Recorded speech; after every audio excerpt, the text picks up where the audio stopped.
Agnes Ann. You literally just commented on my video right before I started speaking. Love your videos. They're so entertaining. Can't wait for the next one. You must wait no longer. I may finally use all this stored energy to make a best and worst list of 2019. Oh, I can feel the rants. It's like a little geyser. It's giving me energy. Okay. Gotta loosen up for this because I'm gonna get animated. How are you guys doing? I hope you guys are ready to tear into some good books and laud some amazing, wonderful books that have just blessed my life and soul, made me cry and happy, just made me go dang. So let's get into this. Alright guys, here's how it's gonna work. Red letter, bad book, worst book. Blue letter, good book. Blue number, good book. We're going to talk about the 5th worst, the 5th best, 4th worst, 4th best, so on. Alright, you guys ready? Because the 5th worst book I read in the year 2019 is King of Scars. I never actually said what my opinion of the Grisha trilogy is. Look me in the eye, it's trash. Without the help of 2 characters, the Darkling, and Nikolai, the prankster prince, which this book is about. This tale follows up after the original Grisha trilogy concludes. Nikolai is left ruling the kingdom, and I hate this book for the same reason I hate the movie Solo. Nikolai is hilarious, he's sarcastic. A book about him, solely him, and a movie about Han Solo should have me in stitches the whole time. It should be sarcastic. This was Nikolai stuck in a sandcastle for half a book with Zoya. And guess what? We're in Zoya's perspective now. Why do you think, Leigh Bardugo, I want to be in essentially the equivalent to a snobby high school girl's point of view? I hate her. Everyone in the book's like, oh my gosh, Zoya, she makes such a good leader. She doesn't take anything from anyone. She's gonna take my foot to her face. She's annoying. Oh, we get some tragic backstory about Zoya. She should have had it worse. I hate her. Oh, but Casey, we get to learn more about her. Cause when we're in the sandcastle, I don't know what accent I'm doing. When we're in the sandcastle, she gets trained by a dragon. This book has made me hate a dragon. She gets trained by a dragon to learn more Grisha powers. Isn't that the same book where she gets one lesson from this dragon and she's suddenly super powerful? Oh my gosh, she's not like other girls, you don't understand. This book also stars one of the peoples from Six of Crows, Crooked Kingdom. This person has had tragedy happen. They lost a loved one. But oh my gosh, we can't have a single person. We need a new love affair right after they bury the fallen hero. Just because someone's single doesn't mean you have to throw in some new person. But she's so pretty. Her hair is like rosy brown and wavy. This person just died and we're already moving on. But of course, I'm going to read the next book because the last 20 pages of this were awesome. And I have to know what happens next. Oh my gosh. And coincidences upon coincidences. The 5th best books of 2019 is the Six of Crows duology. This is a magical heist with 6 colorful, fun characters. Well, 5 colorful, fun characters. That's a video for another day. Look at these covers. They're gorgeous. Like, the writing style was such a step up from the Grisha trilogy. The people here, except one, maybe 2, were deep. I shipped the biggest ship in this book. I will tell you, the most romantic scenes are not the sexy ones in the bed. It's changing bandages. It's hot. Can't take it. The stakes were high. There were drug lords. There was Grisha who were out of control. There was flying cyborgs with wings. And Kaz Brecker, I would die for you. And I know you wouldn't care one bit if I died. His backstory, why he wears gloves, how he got a bum leg, why he always carries a cane. He was just so interesting. He had the perfect counterpoint in Inej, the saintly assassin. The first book is just about adaptation, what happens when things go wrong, how do you survive. Second book is when things are really on the line. But it's not just the original plot point we thought was going to happen, there's others too. And it all comes together and it ended in such a way where there could obviously be a third book, and I hope there is. Because when I finished, I was like, oh my gosh, if Lady Bardugo doesn't write a third book, I'm never gonna see what happens to my baby Kaz. And she probably won't write the third book because I just bashed King of Scars and she'll withhold it out of spite. Very good job, well done, Six of Crows. Oh, if I don't have tattoos, but if I ever did, this right here would be all over my back. And yo guys, when Kaz just beat up everyone in the bar, he's my hero. And now let the excitement dwindle away with the fourth worst book of 2019, Circe by I think someone called Madeline. This book is literally just a girl sitting on an island while really important people sail by. That's it. The writing style was pretty. Circe herself was pretty cool, but it said, oh, it's a feminist retelling. Girl power. Circe was only happy when she had a man in bed with her. Burn. I saw some post on Goodreads saying the only good part about this book was Circe's pet lioness. I liked that comment.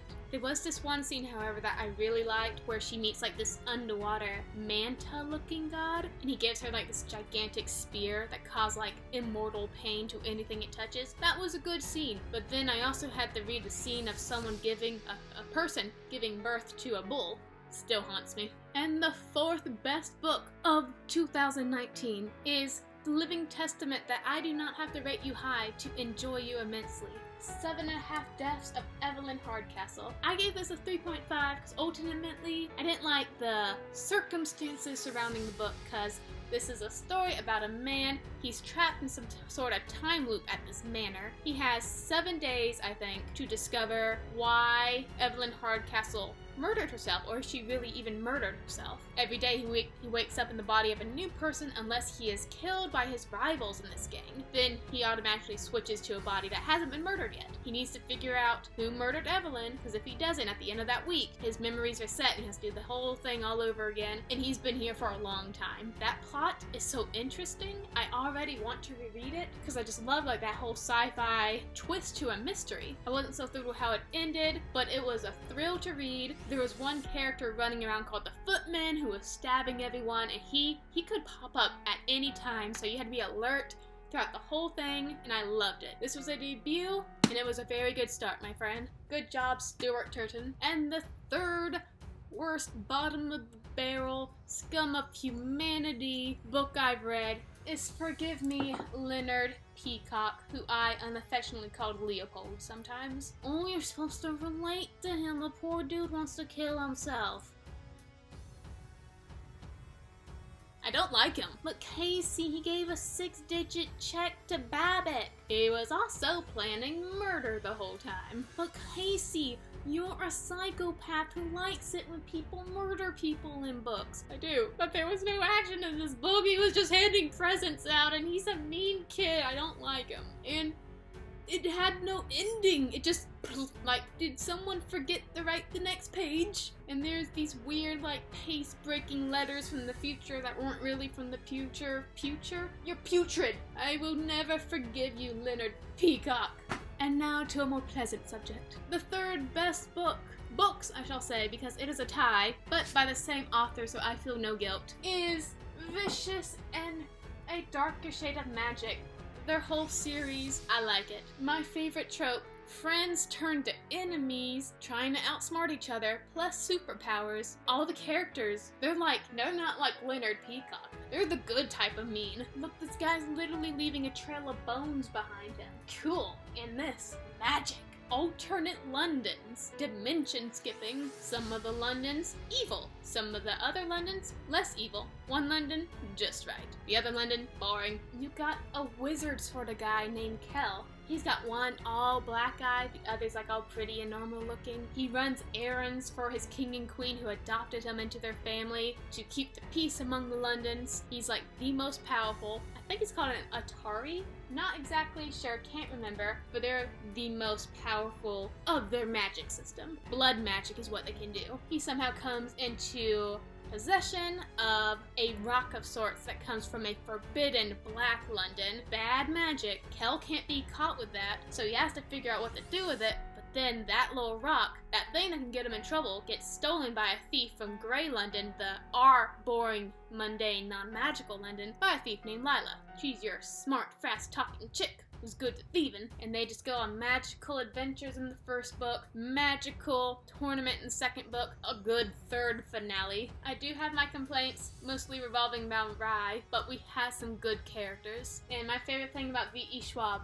she's not afraid to kill someone. None of your favorite characters are safe. The stakes are high, the amount of fun even higher. The second worst book of 2019 I gave away. It's Again But Better. You guys know, for sloppy writing, unlikable protagonists who are 20 years old but talk like little 14-year-old snot-nosed little heathens. A contemporary that is bombarded by genre-breaking plotlines, cliche upon cliche, too much Taylor Swift, Miley Cyrus, Harry Potter references for evergreen content that can be enjoyed throughout the ages. No. It would be better if the book had actually been funny. It wasn't. The only part I liked is when someone got hit in the mouth, and when Shane was yelled at by her family. She deserved it. Little liar. And the second best book of all time. Wait. Guess what book it is? Hello there! If you guessed, yes, it's Imaginary Friend by Stephen Chbosky. This book is thriller mixed with magical realism. It was a ride, a trip. It was the best. Second best at least, but still pretty best. So we got this young mom, flees her abusive boyfriend, takes her young son Christopher with her in the dead of night. They escape to this small town where they start to rebuild their life. Christopher goes to school, starts to make some good old friends, but then, one day he goes missing, but 3 days later, he comes out of the woods, and he has this voice in his head telling him he needs to build a treehouse, or else the world is gonna end. Guys, if you want to read a book where a tea kettle can attack you suddenly, the people on TV can talk to you, blood can just start pouring out of someone's eyes, but a boy can heal dementia with a touch, reads people's thoughts, this is it. It was so entertaining. I was never bored. This book, I am not kidding, gave me a serious fear of deer, okay? There was a time I was reading this book and my mom texted me. She's like, Casey, I need you to go to the neighbor's house, go through their garage and let their dog out. And I'm like, okay, what's the garage code? She texted me the garage code. So I walked up to their garage, typed in the thing, the garage door came up, and what do I see? A stuffed deer head. Guess who started screaming because of this book? That is the least, no. Those don't belong in garages. And there's this one character, Mary Catherine. She's extremely Catholic, so she's like, okay, God, if I'm doing something wrong while she's driving, make me hit a deer and I'll stop doing it. Why does the deer have to suffer for your bad decisions, ma'am? But when I come home from work, I have to go on a really dark country road back home, and there's deer everywhere. I'm like, I am Mary Catherine. I loved all the characters in this book, except Mary. No, I'm a little iffy on Mary Catherine. She's the person who found Christopher when he came out of the woods. And I was like, oh, she's kind of good. I thought that was the only time we'd see her, except for little cameo appearances on the side when she's helping out at a nursing home that Christopher's mother works at. But no, she actually has a really big part in the book, and it's a weird part. I don't know why, unless there's gonna be a sequel, because it ended in an ending that deserves some explanation. I don't hate her. I actually like her, but I'm just like, why are you here? But Christopher, our main boy, he's awesome. His gang of friends, they're all 7, 8, or 9. They're my wingmen, okay? If I needed help, I'd call them. There was one scene in here that gave me the heebie-jeebies, oh my gosh. If you guys read it, the makeup scene where the lady's pouring makeup all over herself, that was creepy. My favorite scene, though, was when Christopher's like, go! Save yourself before she finds you! Run, plastic bag, run! That was hilarious. And the only complaints I've heard about this book is the ending. And though I do agree the ending sort of went off in 5 different directions, one of the complaints I heard was that it's too religious. The whole book is like that. This book is basically Christianity, Catholicism? Catholic.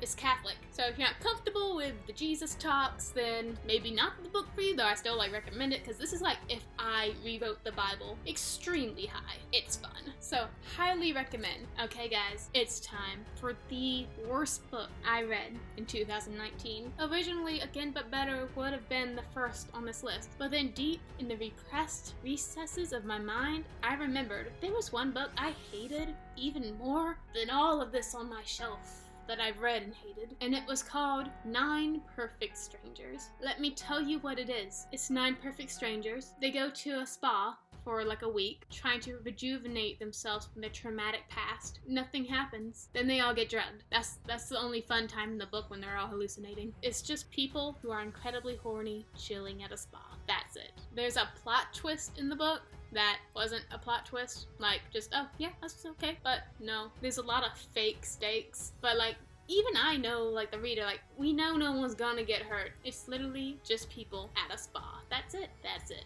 Resentment. Like, I held on because I was sure this was some government conspiracy practicing experiments on these people. But no, it's just them at a spa.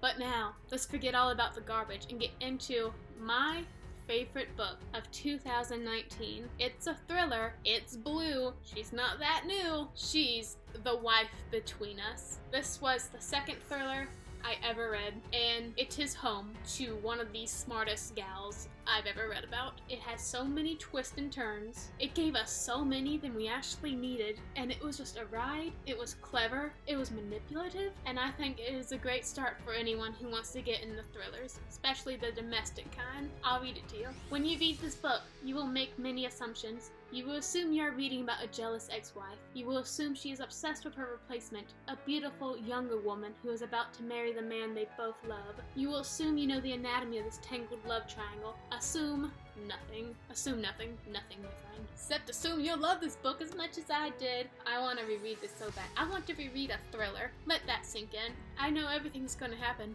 but it's still good. The lady, smart. The epilogue makes sense. Motivations, solid. Just the realness of the situation, tragic but real. And those are the best and the worst of 2019. Comment below your best and worst, please. And tell me why you think I'm dead wrong about all of these. And I look forward to reading all the good and bad books with you guys in 2020, which is now. Why did I say in 2020 like we're not in it yet? Keep turning pages, guys.